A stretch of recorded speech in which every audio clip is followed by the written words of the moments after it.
Friday market close ಆಗೋಣ ಹಲವಾರು good ನ್ಯೂಸ್ಗಳು ಬಂದು ಆ ಗುಡ್ ನ್ಯೂಸ್ಗಳಿಂದ ಮಂಡೇ ಭಾರತದ ಮಾರುಕಟ್ಟೆ ಗ್ಯಾಪ್ ಅಪ್ ಆಗ್ಬೋದ ಅಥವಾ ಏರ್ಬೋದ ಅಂತ ಬಹಳ ಅನುಮಾನ ಇತ್ತ.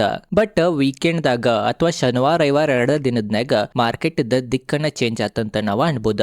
ಶನಿವಾರ ರವಿವಾರ ಎಲ್ಲಾ ಮಾರ್ಕೆಟ್ ರಿಲೇಟೆಡ್ ಕೆಟ್ಟ ಸುದ್ದಿನ ಬಂದುರಿ. ಅತ್ರಾಗನು ಮೇನ್ Iran state of Hormuz open ಮಾಡೇನಂತೇನ್ ಹೇಳಿಕೆ ಕೊಟ್ರ. ಆ ಹೇಳಿಕೆ ಕೊಟ್ಟ ಸ್ವಲ್ಪ ಗಂಟೆದಾಗ ಮತ್ ಸ್ಟೇಟ್ ಆಫ್ ಹಾರ್ಮೋಸ್ ಅನ್ನ ಕ್ಲೋಸ್ ಮಾಡಿರ. ಅದ ಕಾರಣ ಮತ್ ಕ್ರೂಡ್ ಆಯಿಲ್ ಬೆಲೆ ಅದು ಏರಿತ.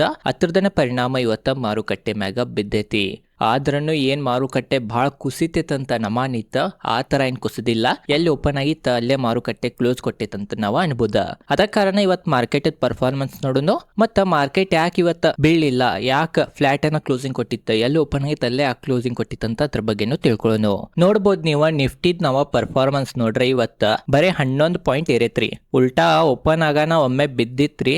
ಬಿದ್ದ ಒಮ್ಮೆ ಕಳ ಹೋಗಿತ್ತ. ಕಳಗ್ ಹೋಗಿ 24,300 ಸಮೀಪದು ಸಪೋರ್ಟ್ ತಗೊಂಡ್ ನಿಫ್ಟಿ ಮತ್ ಏರಿತ್ತ. ಬಟ್ ಕ್ಲೋಸ್ ಆಗುವಾಗ ಮತ್ ನೋಡ್ಬೋದು ಎಲ್ಲಿ ಓಪನ್ ಆಗಿತ್ತ ಅಲ್ಲೇ ಕ್ಲೋಸಿಂಗ್ ಕೊಟ್ಟೈತಿ. ಅದ ಕಾರಣ ಇವತ್ತ ಮಾರ್ಕೆಟ್ ದಾಗ ಬಹಳ ಏರಿಳಿತ ತೋರ್ಸಿತ್ತ. ಆದ್ರೂ ಸಹ ಎಲ್ಲಿ ಓಪನ್ ಆಯ್ತು ಅಲ್ಲೇ ಕ್ಲೋಸಿಂಗ್ ಕೊಟ್ಟಿತ್ತಂತ ನಮಗೆ ಈ ಒಂದ್ ಡೇಟಾಲೆ ಗುರ್ತಾಗ್ತೈತಿ. ಬ್ಯಾಂಕ್ ನಿಫ್ಟಿನು ಇವತ್ತ 16 ಪಾಯಿಂಟ್ ಪಾಸಿಟಿವ್ ಐತಿ. ಬ್ಯಾಂಕ್ ನಿಫ್ಟಿ ಪಾಸಿಟಿವ್ ಇರೋದ್ರಿಂದ ಇವತ್ ಮಾರ್ಕೆಟ್ ಪಾಸಿಟಿವ್ ಐತಂತ ನಾವ್ ಅನ್ಬೋದ. ಅದ್ರ ಬಗ್ಗೆ ನಾವ್ ಮುಂದ ತಿಳ್ಕೊಳ್ಳೋಣ. ಸೆನ್ಸೆಕ್ಸ್ ಅನ್ನು ನೋಡ್ಬೋದು 26 ಪಾಯಿಂಟ್ ಏರೈತಿ. 3 ಇಂಡೆಕ್ಸ್ ಗಳ ಬಿದ್ದಿಲ್ಲ. ಬಟ್ 3 ಇಂಡೆಕ್ಸ್ ಗಳು ಇವತ್ತ ಬಹಳ ಏರಿಲ್ಲನು ಫ್ಲಾಟ್ ಅನ್ನ ಕ್ಲೋಸಿಂಗ್ ಕೊಟ್ಟಾವ. ಮತ್ ಅದ ತರ ನಾವ್ ಮಿಡ್ ಕ್ಯಾಪ್ ನಿಫ್ಟಿ ನೋಡ್ಬೋದು. ಮಿಡ್ ಕ್ಯಾಪ್ 150 ಇಂಡೆಕ್ಸ್ 0.09% ಬಿದ್ದೈತಿ. 20 ಪಾಯಿಂಟ್ ಬಿದ್ದೈತಿ. ಸ್ಮಾಲ್ ಕ್ಯಾಪ್ ಇಂಡೆಕ್ಸ್ 0.36% ಅಂತಂದ್ರ 59 ಅಥವಾ 60 ಪಾಯಿಂಟ್ ಬಿದ್ದೈತಂತ ನಾವ್ ಅನ್ಬೋದ. ಸ್ಮಾಲ್ ಕ್ಯಾಪ್ ಮತ್ತು ಮಿಡ್ ಕ್ಯಾಪ್ ನಾಗ ಸ್ವಲ್ಪ ಬೇರಿಶ್ನೆಸ್ ಇತ್ತಂತ ನಮಗ ಇದ್ರಲ್ಲೇನ ಗುರ್ತಾಗ್ತೈತಿ. ಮತ್ತು ನಾವು ಸೆಕ್ಟರ್ ವೈಸ್ ನೋಡ್ರೆ ಆಟೋ ಸೆಕ್ಟರ್ ಪಾಸಿಟಿವ್ ಐತಿ, ಬ್ಯಾಂಕ್ ನಿಫ್ಟಿ ಪಾಸಿಟಿವ್ ಐತಿ, ಫೈನಾನ್ಷಿಯಲ್ ಸರ್ವಿಸಸ್ ಪಾಸಿಟಿವ್ ಐತಿ. ಉಳಿದಿದ್ದು ಆಲ್ಮೋಸ್ಟ್ ಎಲ್ಲ ರೆಡ್ ಏನೇ ಇದಾವ. ಬಟ್ ಬಹಳ ಡೀಪ್ ರೆಡ್ ದಾಗ ಇದಾವಂತ ನಾಕ ಬರಂಗಿಲ್ಲ. FMCG 0.21% ಬಿದ್ದೈತಿ. IT ನೋಡ್ಬೋದು ಇವತ್ತ ನೆಗೆಟಿವ್ ಇತ್ತು. IT 0.70% ನೆಗೆಟಿವ್ ಐತಿ. ಮೀಡಿಯಾ ಪಾಸಿಟಿವ್ ಐತಿ 0.90%. ಮೆಟಲ್ ನೆಗೆಟಿವ್ ಐತಿ. ಫಾರ್ಮಾನು ನೆಗೆಟಿವ್ ಐತಿ, ಕರೆ ಭಾಳ ನೆಗೆಟಿವ್ ಇಲ್ಲ 0.18% ನೆಗೆಟಿವ್ ಐತಿ. PSU ಬ್ಯಾಂಕ್ 0.87% ಪಾಸಿಟಿವ್ ಐತಿ. ರಿಯಾಲಿಟಿ ನೆಗೆಟಿವ್ ಐತಿ. ಪ್ರೈವೇಟ್ ಬ್ಯಾಂಕ್ ನೆಗೆಟಿವ್ ಐತಿ. ಹೆಲ್ತ್ ಕೇರ್ ನೆಗೆಟಿವ್ ಐತಿ 0.16%. ಕನ್ಸ್ಯೂಮರ್ ಡ್ಯೂರೇಬಲ್ಸ್ ನೆಗೆಟಿವ್ ಐತಿ 0.1%. ಆಯಿಲ್ ಅಂಡ್ ಗ್ಯಾಸ್ ಇವತ್ತ ಪಾಸಿಟಿವ್ ಐತ್ರಿ. ಇಂತ ಕೆಟ್ಟ ಪರಿಸ್ಥಿತಿನಾಗನು 0.21% ಪಾಸಿಟಿವ್ ಐತಿ ಆಯಿಲ್ ಅಂಡ್ ಗ್ಯಾಸ್. ಮತ್ತು ಕೆಮಿಕಲ್ ನೋಡ್ಬೋದು 0.70% ನೆಗೆಟಿವ್ ಐತಿ. ಸೆಕ್ಟರ್ ವೈಸ್ ಪರ್ಫಾರ್ಮೆನ್ಸ್ ನೋಡ್ರೂ ಹೆಚ್ಚು ಸೇರಿಲ್ರಿ ಯಾವ ಸೆಕ್ಟರ್. ಆದ್ರೂ ಭಾಳ ಬಿದ್ದಿಲ್ಲ ಅಂತ ನಾವ್ ಅನ್ಬೋದ. ವೀಕೆಂಡ್ ನಾಗಿನ್ನು ನ್ಯೂಸ್ಗಳು ಅಥವಾ ಸುದ್ದಿಗಳು ಕೇಳ್ರ ಇನ್ನ ಭಾಳ ಬೀಳ್ಬೇಕಾಯ್ತ. ಬಟ್ ಅಷ್ಟೇನ ಬಿದ್ದಿಲ್ಲ. ಅದೇ ತರ ನಾವ್ ಗ್ಲೋಬಲ್ ಮಾರ್ಕೆಟ್ ಪರ್ಫಾರ್ಮೆನ್ಸ್ ನೋಡ್ಬೋದು. US ಫ್ಯೂಚರ್ ಕರೆಂಟ್ 0.31% ಅಥವಾ 0.35% ಬಿದ್ದೈತಿ, ಡೌನ್ ಅನ್ನ ಐತಿ.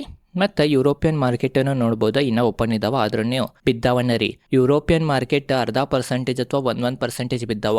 ಆದ್ರೂ ಭಾರತದ ಮಾರುಕಟ್ಟೆ ಇವತ್ತ ಗ್ರೀನ್ ದಾಗನ ಕ್ಲೋಸಿಂಗ್ ಕೊಟ್ಟೈತಂತಂದ್ರೆ ಇದ ಮಾರುಕಟ್ಟೆ ಎಷ್ಟು ಸ್ಟ್ರಾಂಗ್ ಐತಂತ ನಮಗೆ ಇತರ್ಲೆನ ಗುರ್ತಾಗ್ತೈತಿ. ಉಳಿದಿದ್ದ ಏಷ್ಯನ್ ಮಾರ್ಕೆಟ್ ನೋಡ್ರೆ ಆಲ್ಮೋಸ್ಟ್ ಏಷ್ಯನ್ ಮಾರ್ಕೆಟ್ ಎಲ್ಲ ಗ್ರೀನ್ ಅನ್ನ ಇದಾವ, ರೆಡ್ ನಾಗೇನ್ ಇಲ್ಲ. ಬಟ್ ಯುರೋಪಿಯನ್ ಮಾರ್ಕೆಟ್ ಮತ್ತು US ಮಾರ್ಕೆಟ್ ನೆಗೆಟಿವ್ ಸಂಕೇತ ನಮಗೆ ಕೊಡತಾವ. ಅದ್ರ ಹಿಂದ್ ಕಾರಣ ಏನಂತ ಅದ್ರ ಬಗ್ಗೆನೂ ತಿಳ್ಕೊಳ್ಳೋಣ. ಮತ್ತು ನಾವು ಕ್ರೂಡ್ ಆಯಿಲ್ ಬೆಲೆ ನೋಡ್ಬೋದು. ಕ್ರೂಡ್ ಆಯಿಲ್ ಏರೈತ್ರಿ. ಯಾಕಂತಂದ್ರೆ ಏನು state of Hormuz Iran open ಮಾಡ್ಯಾನಂತ ಫಸ್ಟ್ ಹೇರ. ಆಮ್ಯಾಗ ಮತ್ತೆ ಸ್ವಲ್ಪ ಗಂಟೆದಾಗ ಮತ್ತೆ ಡಿಸಿಷನ್ ಅನ್ನ ಚೇಂಜ್ ಮಾಡಿ ಬದಲಾಯಿಸಿ ಮತ್ತೆ ಸ್ಟೇಟ್ ಆಫ್ ಹಾರ್ಮೋಸ್ ಅನ್ನ ಕ್ಲೋಸ್ ಮಾಡಿರ. ಅದರಿಂದ ಏನ್ ಕಾರಣ ಕೊಟ್ರಂತಂದ್ರ ಏನ್ US ನೇವಿ ಅಥವಾ US ಮಿಲಿಟರಿದವ್ರೇನ ಇರಾನ್ದ ಪೋರ್ಟ್ ಸುತ್ತಮುತ್ತ ಘೇರಾವ್ ಹಾಕ್ಯಾರ. ಘೇರಾವ್ ತೆಗೀರಿ ಅವಾಗ ನಾವು ಸ್ಟೇಟ್ ಆಫ್ ಹಾರ್ಮೋಸ್ ತೆಗಿತೀವಂತಂದ್ರೆ. ಬಟ್ US ನೇವಿ ಆಗಲಿ ಅಥವಾ US ಮಿಲಿಟರಿ ಆ ಘೇರಾವ್ ತೆಗಿಲಿಲ್ಲ. ಇರಾನ್ ಸುತ್ತಮುತ್ತ ಏನು ಹಚ್ಚಾರದ ಅದ ಕಾರಣನು ಈ ತರ ಸ್ಟೇಟ್ ಆಫ್ ಹಾರ್ಮೋಸ್ ಕ್ಲೋಸ್ ಮಾಡಿರ. ಆ ಒಂದು ಕಾರಣದಿಂದನೂ ನೋಡ್ಬೋದು ಕ್ರೂಡ್ ಆಯಿಲ್ ಪ್ರೈಸ್ ಇರೈತಿ. WTI ಕ್ರೂಡ್ ಆಯಿಲ್ $88 ಸಮೀಪ ಟ್ರೇಡ್ ಆಗತೈತಿ. ಬ್ರೆಂಟ್ ಕ್ರೂಡ್ ಆಯಿಲ್ $94 ಅಥವಾ $95 ಟ್ರೇಡ್ ಆಗತೈತಿ. 5% ಇರಬೇಡು ನೋಡ್ರಿ. ಕ್ರೂಡ್ ಆಯಿಲ್ ಭಾಳು ಇರಿಲ್ಲ, $100 ಅದು ಮತ್ತೆ ಟಚ್ ಆಗ್ಬೋದು ಅಂತ ಅನುಮಾನಿತ. ಆ ತರ ಏನ ಟಚ್ ಆಗಿಲ್ಲ. ಈಗ ಬರೀ ಕೆಲವೊಂದು ಜಿಯೋ ಪೊಲಿಟಿಕಲ್ ಏನೇನ್ ಸುದ್ದಿಗಳಿದಾವ, ಟಾಪ್ ಸುದ್ದಿಗಳು ಏನೇನಿದಾವ ಯುದ್ಧದ ರಿಲೇಟೆಡ್, ಮತ್ತೆ ಯಾಕೆ ಮಾರ್ಕೆಟ್ ಇವತ್ತು ಹೆಚ್ಚು ಬೀಳಿಲ್ಲ ಭಾರತದ ಅಂತ ಅದ್ರ ಬಗ್ಗೆ ತಿಳ್ಕೊಳ್ಳೋಣ. ನೋಡ್ರಿ, ಒಂದೇದು ಹಾರ್ಮೋಸ್ ಜಲಸಂಧಿ ಕ್ಲೋಸ್ ಆಗೈತಿ, ಆಲ್ರೆಡಿ ಹೇಳೇನಿ. ಎರಡನೇದ US ಇವತ್ತು ಇರಾನ್ದ ಒಂದು ವಾಣಿಜ್ಯ ಶಿಪ್ ಹೋಗಾತಿತ್ತಂತ್ರಿ ಇರಾನ್ದಿಂದ. ಅದ್ರ ಮ್ಯಾಗ ದಾಳಿ ಮಾಡೈತಿ. US ನೇವಿಯನ್ನ ಇರಾನ್ ಸುತ್ತಮುತ್ತ ಘೇರಾವ್ ಹಾಕೈತಿ. ಆ ಘೇರಾವನ್ನ ಭೇದಿಸಿ ಹೋಗೋ ಪ್ರಯತ್ನ ಇರಾನ್ದ ಶಿಪ್ ಮಾಡತ್ತಿತ್ತಂತ. ಅದ ಕಾರಣ ಯು ಎಸ್ ನೇವಿ ಅವ್ರ ಹಲವಾರು ಸಲ ಶಿಪ್ದ ಕ್ಯಾಪ್ಟನ್ ಅವ್ರಿಗೆ ಹೇಳಿರ, ವಾರ್ನಿಂಗ್ ಕೊಟ್ರ, ಹೋಗ್ಬೇಡ, ಬೇದಿಸ್ಬೇಡ, ನಾವೇನ್ ಹಾಕಿವಿ ಸುತ್ತಮುತ್ತ ಎಲ್ಲ ಮುತ್ತಿಗೆ, ಅದನ್ನ ಬೇದಿಸ್ಬೇಡ ಹಂಗಿಂಗ್ ಅಂತ ಹೇಳಿರ. ಆದ್ರೂ ಶಿಪ್ಪದ ಕ್ಯಾಪ್ಟನ್ ಕೇಳಲಿಲ್ಲ. ಅದ ಕಾರಣ ಇರಾನದ ಒಂದು ವಾಣಿಜ್ಯ ಶಿಪ್ ಮ್ಯಾಗ ಅದರದ ಇಂಜನ್ ಏನಿರ್ತೈತಿ ಅಲ್ಲಿ ದಾಳಿ ಮಾಡಿ ಆ ಬೋಟನ್ನು ಫುಲ್ ನಷ್ಟೇನುಗೊಳಿಸಿಲ್ಲ, ಬಟ್ ಆ ಬೋಟದ ಇಂಜನನ್ನು ನಷ್ಟಗೊಳಿಸಿ ಆ ಬೋಟನ್ನು ಸೀಸ್ ಮಾಡಿದ್ದಾರೆ ಯು ಎಸ್ ದವ್ರ. ಅದ ಕಾರಣ ಇದು ಒಂದು ನೆಗೆಟಿವ್ ಪಾಯಿಂಟ್ ಆಯ್ತ. ಅಲ್ಲಿ ಇರಾನ್ಗೂ ಸಿಟ್ಟು ಬಂತ, ಇರಾನನ್ನು ಡ್ರೋನ್ ದಾಳಿ ಮಾಡಿತ್ತಂತ ನ್ಯೂಸ್ ರಿಪೋರ್ಟ್ಗಳಿಂದ ನ್ಯೂಸ್ ಬರತೈತಿ. ಎಷ್ಟು ಖರೆ ಎಷ್ಟು ಸುಳ್ಳು ಗೊತ್ತಿಲ್ಲ, ಬಟ್ ಇರಾನನ್ನು ಸಹ ಹಲವಾರು ಡ್ರೋನ್ ಯು ಎಸ್ ನೇವಿ ಮ್ಯಾಗ ಅಥವಾ ಯು ಎಸ್ ಏನು ಶಿಪ್ಗಳಿದಾವ ಅದ್ರ ಮ್ಯಾಗ ಬಿಟ್ಟಾರಂತ ನಾತರ. ಮತ್ತೊಂದು ಏನಂತಂದ್ರೆ 2ನೇ ರೌಂಡ್ದ ಮಾತುಕತೆ. 2ನೇ ರೌಂಡದ ಮಾತುಕತೆ ಇದ ವೀಕೆಂಡ್ ಆಗ್ತೈತಂತ ಅನುಮಾನ ಇತ್ತು. ಅದನ್ನ ಮುಂದೂಕ್ಷಿರ ಒಬ್ರೊಬ್ರ ನಾಳೆ ಆಗ್ತೈತನತ್ತಾರ. ಅದ ಕಾರಣ ನಾಳೆ ಆಗ್ತೈತೋ ಇಲ್ಲೋ ಅದು ಒಂದು ಡೌಟನ ಅನ್ಸತೈತಿ. ಇರಾನನ್ನು ನಾವು ಮಾತುಕತೆಗೆ ಬರಂಗಿಲ್ಲ ಅಂತ ತಿರಸ್ಕರಿಸಿದಾರಂತ ಅನ್ನತಾರ. ಅದರಿಂದನೂ ಮೇನ್ ಕಾರಣಗಳು ಏನಂತಂದ್ರ, ಏನ್ ಯು ಎಸ್ ನೇವಿ ನಮ್ಮ ದೇಶದ ಸುತ್ತಮುತ್ತ ಗೆರಾವ್ ಹಾಕೈತಿ, ಯು ಎಸ್ ಮಿಲಿಟರಿದವ್ರೇನು ನಮ್ಮ ಸುತ್ತಮುತ್ತ ಗೆರಾವ್ ಹಾಕ್ಯಾರ, ಅದು ತೆಗೀರಿ, ಇಲ್ಲಿಕ್ರ ನಾವು 2ನೇ ಪೀಸ್ ಟಾಕಿಗೆ ಬರಂಗಿಲ್ಲ ಅಂತನೂ ಅನ್ನತಾರ. ಅದ ಕಾರಣ 2ನೇ ರೌಂಡ್ ಪೀಸ್ ಟಾಕ್ ಏನ್ರಿ ಆಗ್ಲಿಲ್ಲ ಅಂತಂದ್ರೆ ಇದು ಒಂದು ದೊಡ್ಡ ನೆಗೆಟಿವ್ ಪಾಯಿಂಟ್. ಅದ್ರಾಗೂ ಮೇನ್ ಇವತ್ತು 20 ಏಪ್ರಿಲ್ 22 ಏಪ್ರಿಲ್ಗೆ ಯು ಎಸ್ ಮತ್ತು ಇರಾನ್ ನಡಕ್ಕೆ ಸೀಸ್ ಫೈರ್ದ ಒಪ್ಪಂದ ಆಗೈತಿ. ಅದು ಮುಗಿತೈತ್ರಿ ಅಗ್ರಿಮೆಂಟ್. ಅದ ಕಾರಣ 22 ಏಪ್ರಿಲ್ಗಿಂತ ಮೊದಲು ಒಂದು ಮೀಟಿಂಗ್ ಆಗ್ಬೇಕು ಎರಡು ದೇಶ ನಡಕ.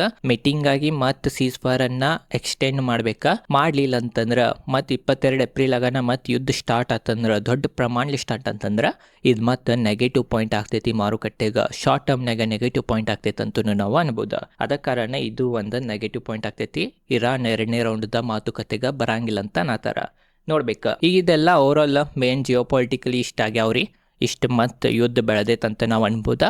ಬಟ್ ಇವತ್ತಿಷ್ಟೆಲ್ಲ ಕೆಟ್ಟ ಸುದ್ದಿಗಳು ಬಂದ್ರೂ ಸ್ಟೇಟ್ ಆಫ್ ಹಾರ್ಮಸ್ ಕ್ಲೋಸ್ ಆಗಿದ್ರೂ, ಕ್ರೂಡ್ ಆಯಿಲ್ ಬೆಲೆ 5% ಇರಿದ್ರೂ ಮಾರುಕಟ್ಟೆ ಅತ್ರಾಗೂ ಭಾರತದ ಮಾರುಕಟ್ಟೆ ಯಾಕೆ ಗ್ರೀನ್ದಾಗೈತಿ? ಅದರಿಂದ ಕಾರಣ ನೋಡ್ರೆ ಒಂದೇ ಮೇನ್ ಎಲ್ಲಕ್ಕಿಂತ ಇಂಪಾರ್ಟೆಂಟ್ ಕಾರಣ ಏನಂತಂದ್ರೆ ಭಾರತದ್ದು 2 ಪ್ರೈವೇಟ್ ದೊಡ್ಡ ಬ್ಯಾಂಕ್ ಇದ್ದ Q4 ರಿಸಲ್ಟ್. ಏನು ICICI ಬ್ಯಾಂಕ್ ಐತಿ, HDFC ಬ್ಯಾಂಕ್ ಐತಿ, ಅವ್ರದ್ದು ರಿಸಲ್ಟ್ ಬಂದೈತಿ. ನೋಡ್ಬೋದು ನೀವು ICICI ಬ್ಯಾಂಕ್ ಮತ್ತು HDFC ಬ್ಯಾಂಕ್ದ Q4 ಫಲಿತಾಂಶ ಭಾಳ ಒಳ್ಳೇದು ಬಂದೈತಿ, ಭಾಳ ಚಲೋ ಬಂದೈತಿ. ಅದ ಕಾರಣನ ಮಾರುಕಟ್ಟೆ ಈ ಥರ ತಡಿತ ಬೀಳೋದ್ರಿಂದ ಅಂತ ನಾವು ಅನ್ಬೋದು. ಅದ್ರಾಗೂ ನಾವು ಮೇನ್ ನೋಡ್ಬೋದು ಬ್ಯಾಂಕ್ ನಿಫ್ಟಿ ಪಾಸಿಟಿವ್ ಐತಿ. ಮತ್ತು ICICI ಬ್ಯಾಂಕ್ ಮತ್ತು HDFC ಬ್ಯಾಂಕ್ದನ್ನ ವೇಟೇಜ್ ಭಾಳ ಹೆಚ್ಚಿರ್ತೈತ್ರಿ ಮಾರ್ಕೆಟ್ದಾಗ. ಅದ ಕಾರಣನೂ ಈ ಥರ ಇಂಡೆಕ್ಸ್ಗಳು ಭಾಳ ಕುಸಿದಿಲ್ಲ. ಸೆಕ್ಟರ್ಗಳು ನೆಗೆಟಿವ್ ಇದ್ರೂ ಇಂಡೆಕ್ಸ್ಗಳು ಕುಸಿದಿಲ್ಲ ಅಂತ ನಮಗೆ ಈ ಒಂದು ಡೇಟಾಲೇನೋ ಗುರ್ತಾಗ್ತೈತಿ. ಇದ ಮೇನ್ ಕಾರಣ. ಉಳಿದಿದ್ದು ಮತ್ತು ಕಾರಣಗಳು ನೋಡ್ರೆ ಹಲವಾರು ಇದಾವ. ಅದ್ರಾಗ ಮತ್ತೊಂದು ಕಾರಣ ಏನಂತಂದ್ರೆ, ಏನು ಫ್ರೈಡೇ ದಿನ ಒಳ್ಳೆ ಸುದ್ದಿಗಳು ಬಂದಿದ್ದು. Iran state of Hormuz open ಮಾಡೇನಂತೇನು ಫ್ರೈಡೇ ದಿನ ನೈಟ್ ಅಂದಿತ್ತು. ಅವಾಗ ಭಾರತದ ಮಾರುಕಟ್ಟೆ ಓಪನ್ ಇಲ್ಲ ಇತ್ತು. ಬಟ್ ಆ ಸಮಯದಾಗ US ಮಾರ್ಕೆಟ್ ಆಗಲಿ ಯುರೋಪಿಯನ್ ಮಾರ್ಕೆಟ್ ಆಗಲಿ ಓಪನ್ ಇದ್ದು ಅಂತ್ರಿ. ಅದ ಕಾರಣ ಆ ನ್ಯೂಸ್ಗೆ ಅವಾಗನ್ನ ರಿಯಾಕ್ಟ್ ಮಾಡಿ ಅವಾಗನೇ ಏರ್ಬಿಟ್ಟಿದ್ದು ಅವ. ಬಟ್ ಆಮ್ಯಾಗ ಮತ್ತೆ ಕ್ಲೋಸ್ ಆಗೈತೆ ಅಂತ ಸುದ್ದಿ ಬಂದಿದ್ದರಿಂದ ಅವು ಈಗ ಮತ್ತೆ ಬಿದ್ದಾವ. ಯಾಕಂತಂದ್ರೆ ಅವಾಗ ಭಾಳ ಏರಿದ್ದು, ಈಗ ಆ ಸುದ್ದಿ ಮತ್ತೆ ಫೇಲ್ ಆಗಿದ್ರಿಂದ ಮತ್ತು ಸ್ಟೇಟ್ ಆಫ್ ಹಾರ್ಮಸ್ ಕ್ಲೋಸ್ ಆಗಿದ್ದರಿಂದ ಒಮ್ಮೆ ಬಿದ್ದು ರೀ. ಭಾರತದ ಮಾರುಕಟ್ಟೆ ಕ್ಲೋಸ್ ಇದ್ದಾಗನೇ ಸುದ್ದಿ ಬಂದಿದ್ದರಿಂದ ಭಾರತದ ಮಾರುಕಟ್ಟೆ ಏನು ಏರಿರ್ಕಿಲ್ಲ ಇದ್ದು ರೀ. ಅದ ಕಾರಣ ಈಗ ಬಿದ್ದಿಲ್ಲ ಅಂತನೂ ನಾವು ಅನ್ಬೋದು. ಇದು ಒಂದು ಕಾರಣದಿಂದ ಭಾರತದ ಮಾರುಕಟ್ಟೆ ಇವತ್ತು ಬಿದ್ದಿಲ್ಲನೂ ಏರಿಲ್ಲನೂ ಫ್ಲ್ಯಾಟನ್ನು ಇದಾವಂತ ನಾವು ಅನ್ಬೋದು. ಓವರಾಲ್ ಇದೇ ಇತ್ತು ಇವತ್ತಿನ ವಿಡಿಯೋ. ಮೇನ್ ಏನಂತಂದ್ರೆ ಸೀಸ್ ಫೈರ್ ಮುಂದೆ ಎಕ್ಸ್ಟೆಂಡ್ ಮಾಡ್ತಾರೋ ಇಲ್ಲೋ ಅಂತ ನೋಡ್ಬೇಕಾ, ಮತ್ತು 2ನೇ ರೌಂಡ್ ಮಾತುಕತೆ ಆಗ್ತೈತೋ ಇಲ್ಲೋ ಆತಂತಂದ್ರೆ ಏನು ಔಟ್ಕಮ್ ಬರ್ತೈತಂತ ಅದ್ರ ಮ್ಯಾಗ ಕಣ್ಣಿರ್ಬೇಕಾ. ಓವರಾಲ್ ಇದೇ ಇತ್ತು ಇವತ್ತಿನ ಈ ವಿಡಿಯೋ ಚಲೋ ಲೈಕ್ ಮಾಡಿ. ಇದೇ ಥರ ಸ್ಟಾಕ್ ಮಾರ್ಕೆಟ್ ರಿಲೇಟೆಡ್ ಕನ್ನಡದಾಗ ವಿಡಿಯೋ ಮಾಡ್ತಿರ್ತೇನೆ. ಹಿಂದಿನ ವಿಡಿಯೋಗಳನ್ನು ಹೋಗಿ ನೋಡ್ಬೋದು. ಭಾಳ ಈಸಿಯಾಗಿ ಸರಳವಾಗಿ ನಾ ಡೀಟೇಲ್ದಾಗ ಸ್ಟಾಕ್ ಮಾರ್ಕೆಟ್ ಬಗ್ಗೆ ತಿಳಿಸೇನಿ. ಹಲವಾರು ನಾ ಲೆಸನ್ಗಳನ್ನು ಹಾಕೇನಿ. ಅದ ಕಾರಣ ಆ ವಿಡಿಯೋಗಳನ್ನು ಹೋಗ್ರಿ. ಇದೇ ಥರ ಸ್ಟಾಕ್ ಮಾರ್ಕೆಟ್ ರಿಲೇಟೆಡ್ ಕನ್ನಡದಾಗ ವಿಡಿಯೋ ಮಾಡ್ತಿರ್ತೇನೆ. ಧನ್ಯವಾದಗಳು.